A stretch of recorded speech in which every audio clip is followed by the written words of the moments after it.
You know, I went through how the conscious mind works, how the subconscious, and how the body is an expression of the mind. And as you go through that, if you go through it a few times, you're going to see, yeah, that's exactly what happens. Now, I want you to think of this for a moment. When you impress an idea upon your subconscious mind, that alters the vibration of this instrument we call our body. See, our body is a molecular structure, really what it is. It's a mass of energy in a very high speed of vibration. Now, we invented a word to describe our conscious awareness of vibration, and that word is feeling. If you ask a person, you know, how are you today? They'll say, well, I'm feeling fine, or I don't feel that good, I feel great. You never hear a person say, oh, I'm consciously aware of being emotionally involved with a negative idea, so therefore I've moved into a negative vibration. But that's exactly what happens. So, you see, as we start to understand this, and we become aware that we're not feeling too good, we can change it. Now, it takes a little training, but you can do it. We are really in charge of how we feel. Now, we let other people upset us, but we don't have to let other people upset us. We don't need to react to them. We can respond. We can listen to what they're saying, and they say, well, you're entitled to your opinion, but that's just not what I'm like. And we can hold our own idea of ourselves. You see, it's important that we grasp how the mind works and that we understand the relationship of the body to the mind and the mind to the body. Now, it's our results that we want to change. Now, our results could be in our physical body. It may want to be, you may want to cast off a few pounds. You may want to put on a couple of pounds. You may want to have a little higher energy. See, all the energy there ever was or ever will be is 100% evenly present in all places at the same time. Everything's energy. You know, you'll hear people say, where does he get all the energy? Where does she get all the... Nobody gets energy. Everybody releases energy. Desire is the triggering mechanism that, whoo, lets the energy flow. Now, let's go back and have a quick review. Here you've got the little stick person here.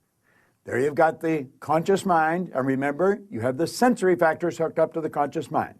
And then you have the subconscious mind, and then you have the body. Now, the conscious mind has the ability to choose thoughts. Those thoughts turn into pictures. We turn the pictures over to the subconscious mind, and then the subconscious mind expresses the action, all right? Now, what is the problem? Remember, we said the subconscious mind had no ability to reject. We said the subconscious mind cannot differentiate between what's real and what's imagined. How did we arrive on the scene? I'll tell you.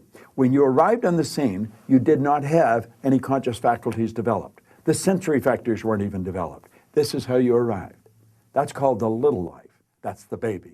No conscious mind. So there's the subconscious mind. It's wide open. You can put anything in it. You see, your subconscious mind is programmed genetically. That's why we look like our relatives. It's built right into the genes at birth. But then we're programmed environmentally. Carl Mendiger from the Mendiger Foundation in Topeka one time said, environment is more important than heredity. Why do you think you speak the language you speak? You speak that language because you were surrounded by people that speak that language in your little life. And the language just went right into the subconscious mind. If you grew up in a home that was bilingual, you learned both languages. I had an associate over in Kuala Lumpur, had a little boy, he spoke 4 languages at 4 years of age. And you'd look at that and you'd say, my gosh. No. The baby was programmed. Why do you like the food you like? It's programming. That's right. Now, let's stop and think about the environment we were raised in. Here's the baby, and look at the ideas and the thoughts and the concepts that are going on around that baby are going right into that baby's subconscious mind. Now, through repetition, over and over and over again, and remember, the baby's getting it all day, all week, every week, all month, every month, all year, and this goes on for 4 or 5 years. And the baby reaches the age of 4 or 5 where they can start to think that baby's programmed. That baby is programmed to think like the people it had been surrounded by. If the people that surrounded that baby had gone right through school, the baby will probably grow up and go right through school. If the people that were surrounding that baby always lived in hard times, never had any money, always in debt, that's probably how that baby's going to grow up. Now, this is bizarre, but this is how it happens. It's how it happens for me. I was raised during a depression. We didn't have any money. There was always talk about no money. You should be satisfied with what you've got. Well, that's not true. You should never be satisfied with what you've got. You should be happy with what you've got. Dissatisfaction is actually a creative state. So here we have now a baby that has been programmed. Now, let's take and think for a moment. What happens when that baby starts to think for itself? Now think of this. The paradigm controls the vibration controls the action which produces the result. Now here we go. Here you got the baby with the paradigm, and the conscious faculties have developed. They have the ability to think. There's a power flowing into them. What are they going to think? They're going to think thoughts that are in harmony with that paradigm. That's right. We've been raised to believe you go to work to earn money. Do you know that working is the very worst way to earn money? That's right. You should go to work for satisfaction, not for money. You provide service for money. You can earn money while you're sleeping. In fact, we have programs where we teach people to actually earn more money while they're sleeping than they'll ever need to use while they're awake. You say, well, that's a pipe dream. No, no. That's a paradigm that causes you to think that's a pipe dream. There's people doing that are nowhere near as bright as you. But here we are now. We've got the person. They've been programmed in their little life genetically and environmentally. That paradigm is nothing but a multitude of habits. A habit is an idea that's been programmed into the subconscious mind over and over and over again. Now, the paradigm is literally controlling the behavior. Consciously, you can think of one thing, but subconsciously, the other idea will be controlling you. See, we can sit down and we can read these self-help books, we can listen to the recordings, and we say, yeah, well, I can do that. That makes sense. That's logical. But then we can't do it. Why? Now think of this for a moment. I want you to imagine that you're going to accept an idea right now to turn your annual income to a monthly income. You say, well, I'd like that, but will you do it? Probably not. Your paradigm will stop you. See, your paradigm literally controls the results. Now, let's think of how the paradigm was formed. The paradigm was formed through repetition. The idea is being planted in your subconscious mind. Now, understand your paradigm dictates your logic. Your paradigm controls how you utilize your time. Your paradigm controls your perception of situations. Your paradigm controls your effectiveness. Your paradigm controls the amount of money you earn. If you want to change your life, you must change your paradigm.